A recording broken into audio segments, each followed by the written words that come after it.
Welcome to media Jagadish. ఈరోజు video ఆ తపన కోల్పోతే మరణించినట్లే. క్రికెట్ మరియు హాకీ జట్లు ప్రపంచ కప్పులు గెలిచినప్పుడు వారికి అందే నగదు బహుమతి ఎప్పుడూ ఒకే స్థాయిలో ఉండదు. క్రీడాకారులకు దక్కే ప్రతిఫలంలో తేడా ఉండొచ్చు, కానీ ఎదుటి వారిపై గెలిచినప్పుడు వారికి కలిగే అనుభూతి ఏమాత్రం వ్యత్యాసం ఉండదు.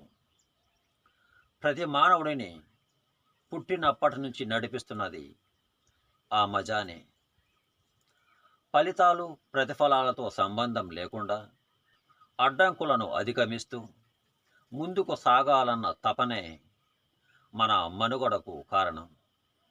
దాన్ని కోల్పోయిన రోజున బ్రతికున్న ఖచ్చితంగా మరణించినట్లే అని అంటాడు లూయిస్ అనే ఒక రచయిత. అలాంటి తపన మీకు ఉంటే ఖచ్చితంగా వీడియోని లైక్ చేసి సబ్స్క్రైబ్ చేసుకోండి. Thanks for watching.